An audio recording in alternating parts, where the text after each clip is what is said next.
I have to address this right now. I cannot wait, because I just had a conversation that just reiterated this to me, and I have to get this off my chest. I have to call this out for what it is. I'm not going to waste any time. I'm going to get straight to the point, you guys. We have been sold. We've been sold. There is a major lie that social media has convinced us, conditioned us, and sold us on.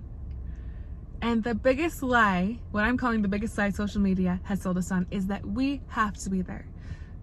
That we must be on social media, otherwise we're going to, and there's a laundry list of things that you're going to miss, or that you're going to feel or not feel. And I just have to call them out right now in this video for what they are, which are lies. They are conditions that we have been trained to believe and feel, and we can absolutely have the decision and the choice to be on social media or to not be on social media. It's a conversation that I have to start, because it really makes me sad when I talk to someone who really believes that they don't have a choice, that social media is somewhere they have to be. So I just quickly wrote down a couple of the lies that I hear far too often that social media has made us believe that just aren't true. I'm going to debunk them right now, so that we can bring to light the truth that you have a choice whether or not you have to be on, whether or not you want to be on social media or not. If you feel like it's a place you don't want to be or you shouldn't be, then you absolutely don't have to be there. And the concerns that you're feeling, I'm going to say, are so valid, and you are not the only one who feels that way. But I'm going to uncover some truth today that I hope is helpful for you. So the first lie that I'm going to debunk is that you won't be connected. How will you stay in touch if you don't have social media? Okay, I have all these written down on this cute little notebook that I found in my car. It's giving me major like Blue's Clues vibes if you ever watched that as a kid. So you won't be connected if you don't have social media. How will you stay in touch? Second lie is I will lose friendships and I will lose relationships if I'm not on social media. The third lie, I will be irrelevant, I will be forgotten, I will be lonely without it. You won't be able to start or grow a business without social media. You will have this feeling of FOMO in the pit of your stomach forever. It's just not going to go away, because you're going to be missing out, or feeling like you're missing out forever if you don't have social media. You'll be bored. What are you supposed to do with your free time if you're not scrolling or filling the times, the little gaps in your day with social media? What will you do with your time? Or maybe you're feeling like you are the problem. You look around and you see everyone else is on social media. Everyone else seems to be just fine with it. But for some reason you feel like it affects you in a negative way, and you just can't handle being there. But you feel like, okay, everyone else looks to be fine here. What's wrong with me? Maybe I'm just the problem and it's actually not social media. Okay, so those are the ones that I wanted to go over today really quickly that I just had on the top of my head. So let's debunk the first one, which is you won't be connected. How will you stay in touch? This is a lie, because you aren't actually getting the type of connection that is fulfilling and meaningful through social media. You can stay connected with the people who you care about, and this is the kicker, who care about you, off of social media. And no, it doesn't have to be inconvenient for them, because if they care about you, they will make the time to send a text instead of liking your post online. This is just an excuse that I think we make up in our head that, oh, I don't want to be inconveniencing anyone and telling them to keep me updated on their life through a text or through a phone call instead of just following them online. And this is a trap, because it keeps you connected to people who you otherwise wouldn't stay in touch with. It keeps you connected with people from your past who you don't need to be connected with anymore, but you feel like this tie to them because you see their life online. So it's a trick of connection, because you feel so connected, yet you feel lonelier than ever. There's a reason our society is having this loneliness epidemic, and I believe it's because of social media. It's making us feel connected, but we really aren't. So that is the lie. You won't be connected, but guess what? You're not really connected in the first place. Okay? It's false connection. It's kind of like a band-aid of connection, instead of putting in the time and effort to create real connections in your real life that are meaningful. So that's lie number one that we just debunked. Lie number two, I'll lose friendships and relationships, which can kind of tie into the first one. And yes, you probably will lose relationships, lose some friendships that weren't really substantial in the first place, didn't have any substance to them. When you leave social media, it really forces you to hone in on the people, the relationships, and the friendships that have substance, the ones that you find worth your time and energy to work on strengthening and being present for. So yes, if you are following 400 people online, or 400 people are following you, and you leave social media, you're probably not going to keep in touch with 400 people. So in that sense, you will lose some friends, but you will have so much stronger of friendships and relationships by being offline, because it forces you to really stay connected and in the know with that person. Because if you're watching their life online and following a post, following a story, and you interact with it through a like or through a comment, then you don't feel the need to reach out to that person after seeing their post, because you feel like you're caught up. Whereas if you're not online, you're going to be following up with these people in their real life. You're going to give them a phone call, you're going to give them a text, and you're going to stay in the know that way.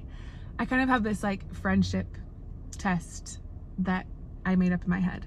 That's if you wouldn't have known about someone's vacation, if you didn't know they're going on vacation before they posted the picture of them on vacation, then I don't think you're really friends. Because if you're talking to the people that you care about and you're keeping in touch with them offline, you're going to know about the exciting and fun and important things in their life before they posted about them. You're going to know if they're pregnant. You're going to know if they're having a baby. You're going to know if they're going on vacation. So if you're finding out about these life events or about these things that they're doing because you're following them online and not because you're talking to them offline, I don't think that's a friendship or relationship that has very much substance. I think it's pretty surface level. And I think that it's worth your time to invest your time and energy in a couple really good friendships, really good relationships, and not worrying about trying to keep up with everyone else. So that was lie number 2. Number 3, you will be irrelevant, you will be forgotten, and you will be lonely. This one's interesting because social media has kind of created this shallow society where we feel like we have to flex our lives, we have to flex our achievements in order to feel like we've done anything cool or anything noteworthy in our life. So the feeling of being irrelevant, I think, comes from not being able to share. If you're not on social media, you're not sharing something amazing that you've done or how far you've come in your life, and people aren't validating you in that way. So you might feel kind of irrelevant, or you might feel out of touch if you're not up on the latest trends that people are TikToking about or that are all over Instagram. But as someone who's been offline for almost 9 years, I have to say, and maybe I am out of touch, but I don't think that I'm totally a weirdo and totally out of touch and irrelevant because I'm not on social media, because I still live in the world. I still am friends with people who are on social media and who are doing these things, and I know about things that are going on because I am friends with people who are in these areas, and because I live in the world and I pay attention to things that are going on around me. So you're not totally irrelevant. And to speak to the part of not being able to validate your accomplishments or your achievements in life, that really just comes down to some inner work that I think needs to be done. I think that seeking external validation for how far you've come or for something you've achieved is something that comes from a lack of confidence in yourself and a lack of peace in the path that you're paving for yourself through your life. So working on some inner work so that you don't feel like you're going to need to get validated from everyone else online will help you get over this lie of being forgotten or being irrelevant. And you will not be forgotten if you stay in touch with the people who care about you and who matter in your life, because the people online who are liking your posts and commenting and making you feel like they see you and care about you, a lot of them probably don't. This is just a way we interact in society today.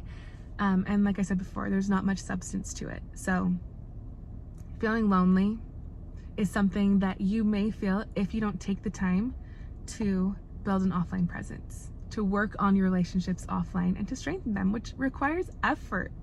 It requires effort to build an offline presence, one that's fulfilling, where you can take the needs that social media is fulfilling for you right now and have them taken care of offline.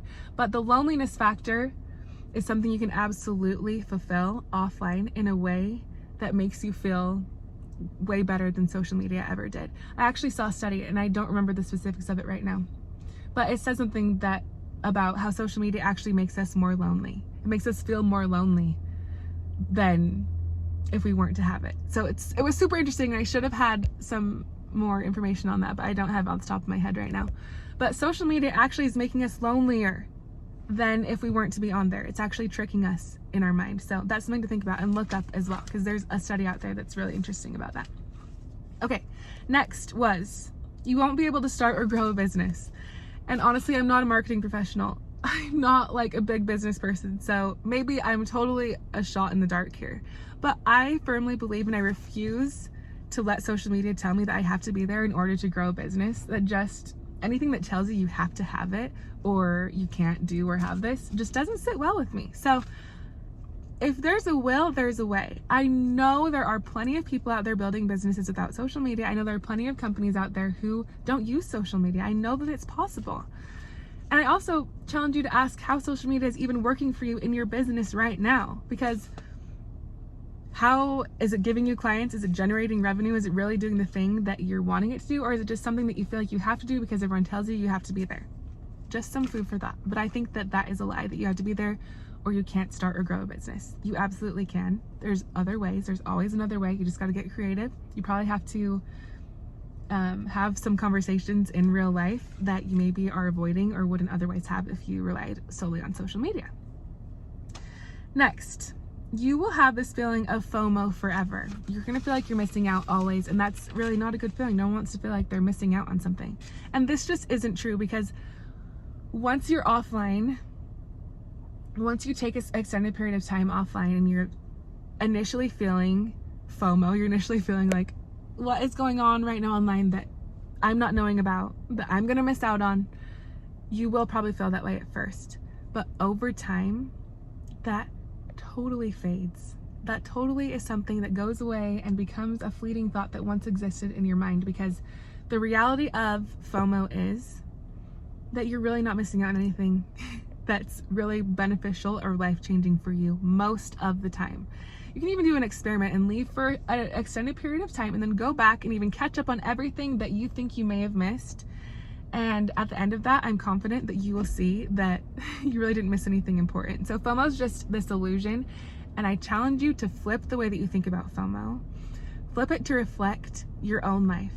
Fearing missing out on your life if you continue down this path of consuming everyone else's highlight reels online. If you stay in your habits and in your pattern of staying connected through social media and obsessing over other people's lives, you're missing out on your own life, which is a tragedy. So flip FOMO to reflect your own life. The feeling that you have right now of missing out on what everyone else is doing, what if you felt that way about what you could do and who you could become in your life? That's a real shift that really puts things into perspective. So again, FOMO is a feeling that you will get over. It will not last forever, and you will come to the realization that you are not missing anything at all if you give yourself the time and the grace and the patience to get there. Okay, there's two more. Sorry, this is really long-winded. I had to just get this off my chest because I'm gonna lose my mind if I don't just talk about this right now. So the next one was, I'll be bored, and what will I do with my free time? And it is an adjustment for sure to fill your time with other things when you're used to filling the pockets of time with scrolling social media. It's definitely an adjustment, but it's absolutely something that you can fill with other more productive and meaningful things. Social media is the biggest distraction. So when you're feeling like you don't want to do something that is like heavy on the brain or requires a lot of mind power, social media is a great default. But it doesn't leave you feeling great after spending all that time on there. So if you're worried about being bored, change the way that you think about boredom. Boredom gets a bad rap. Boredom's like that thing that no one wants to feel. Nobody wants to be bored these days. It's like such a dread to be bored. But honestly, it's an opportunity to feel bored. It's an opportunity to have a few minutes or a few hours in your day where you get to decide what you do with your time. That is a gift, because not everybody has that blessing. So see boredom as an opportunity to learn something that you're interested in, to write down your thoughts, to connect to yourself, or to literally do nothing, to learn to sit in the silence. That's a big one. If we can learn to just slow life down, get comfortable with boredom, comfortable with silence, and enjoy the small moments and the little things in life, then I think we'll find a lot more joy in those things. I know we'll find a lot more joy in those things because I've lived it for almost 9 years now. So you will be bored maybe without it, but it's something that you can learn to enjoy and learn to lean into and learn to love. And the final thing that I wanted to touch on, the final lie, is that you are the problem. That because you struggle with comparison, because you feel like when you're on social media, you can't handle the overload of information, you can't handle that type of environment and atmosphere, you feel like maybe you're the problem because you look at everyone else online and you see that they seem to be handling it pretty well. So what's wrong with me? And I have to say that just like you view other people online, people aren't necessarily going online and sharing how social media is making them feel. They're not going on there and saying how it's damaged their mental health necessarily. So you are forming assumptions and opinions about how other people are feeling online based off of their highlight reels. You don't actually know how they're feeling deep inside. I guarantee, and I'll be bold enough to say that a lot of people are feeling the exact same way you are once you get on social media. And the feelings that you have of feeling like it's not a place that you should be, or feeling yucky and down, and whatever you feel after spending time on social media, you aren't the only one who feels that way. I hear from enough people to be able to validate that is just not true. So if you're in your head thinking that you are the problem, you aren't. In fact, I think that you are the glimmer of hope that's left in humanity. I think that those feelings that you're having once you get online are something telling you that this isn't natural for us humans to be living in this social media driven world. So I think that it just shows the humanity coming out in you. So try to view it that way instead of viewing it as you being the problem, because you absolutely are not. Okay, that's the last thing that I'm going to share. And I feel so much better after getting this off my chest, because I just had a conversation with someone who really was under the impression that they did not have a choice whether to be on social media or not to be. And that really is hard for me to hear, because it's a lie. Social media is a choice. We have the choice. Do not succumb to whatever social media is trying to trick you of and sell us on this gigantic lie that we have to be there, because it absolutely isn't true. So let's stand up to social media. And if you agree with me that social media has sold us on all these lies, then comment stand up in this video, and let's stand up to social media. Let's debunk these lies. I hope that you were able to find one of the lies that I talked about today and in yourself and resonate with one of them and feel like, oh, maybe I can see things from a different perspective now. That is my hope and my goal for this video, is to debunk some of the lies and help you realize that you have a choice whether to be on social media or not. Let's stand up and reclaim what is rightfully ours, which is our choice and our freedom, whether we want to be on social media or not. Let's not be sold in these lies any longer. Let's see them for what they are. So I hope this was helpful. And I hope that you have a wonderful day.